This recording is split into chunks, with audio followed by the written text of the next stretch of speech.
Right, the process of looking at changes in electromagnetic radiation and using that to learn about matter is called spectroscopy. So we're going to talk a little bit about details about electromagnetic radiation that you need to understand in order to look at data and learn about matter. So our learning target number 2 is understand that light is quantized, that the smallest possible amount of light is a photon, and that the energy of a photon is proportional to its frequency. This causes light to interact with matter in specific ways. So that's a lot of new stuff, and we'll learn it all. So light is quantized. What does that mean?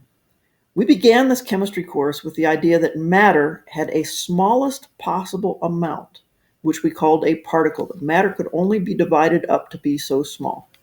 This is an old idea. We traced it back to Democritus about 400 BC.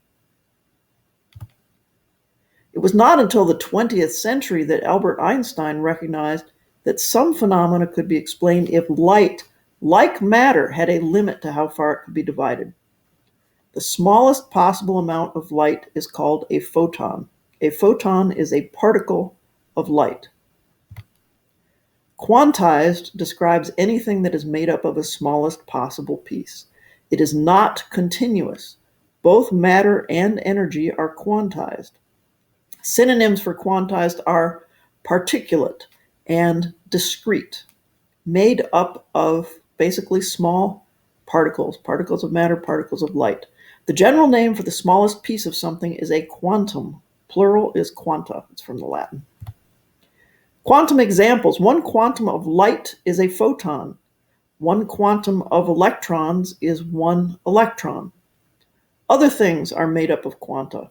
Gravity is made up of gravitons. There's a smallest possible amount of gravity. Vibrations in matter are made up of phonons. All of these things are like matter. They're made up of little bits. Although they appear continuous, they are not. At the smallest scale, they are particulate. Why does this matter?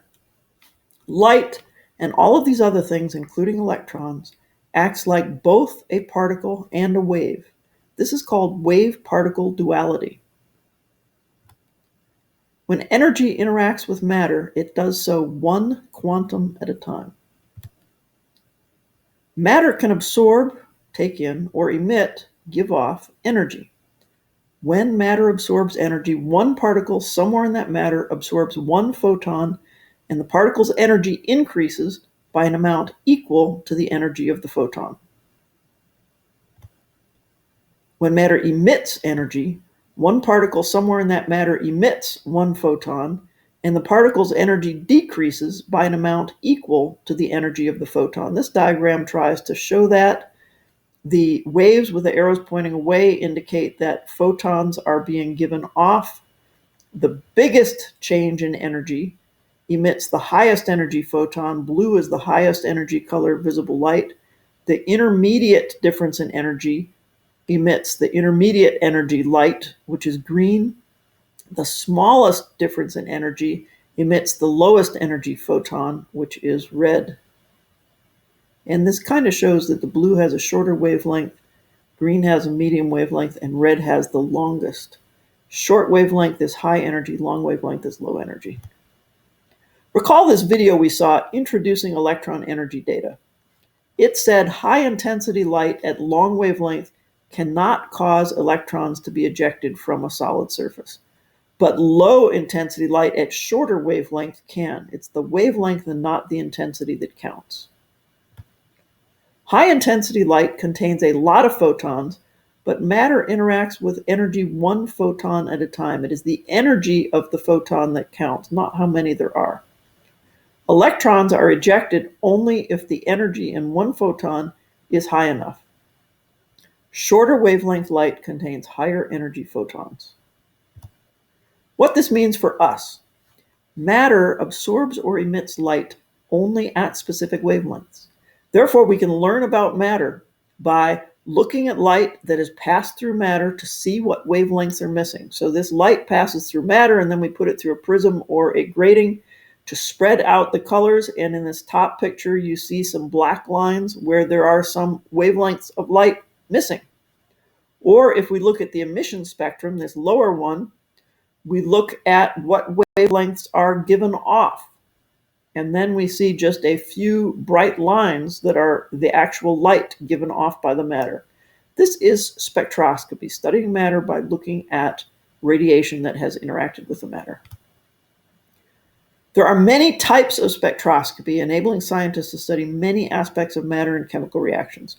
You've seen data already from photoelectron spectroscopy. We use that to learn about energy levels in atoms.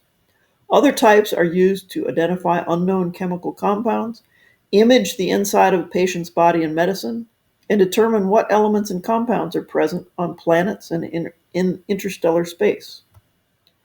So our next step, we're going to focus on the spectrum of light emitted by hydrogen atoms in a gas discharge tube. When an electric current is passed through a low-pressure gas, it glows. You may have seen this effect. So hydrogen in a gas discharge tube looks like this, and its emission spectrum looks like this. This is just the visible portion. There are more emission lines in the ultraviolet and infrared parts of the spectrum, and we have detectors that we can pick those up, so we can get information from those as well. So let's review learning target 2. Understand that light is quantized, that the smallest possible amount of light is a photon, and that the energy of a photon is proportional to its frequency. This causes light to interact with matter in specific ways.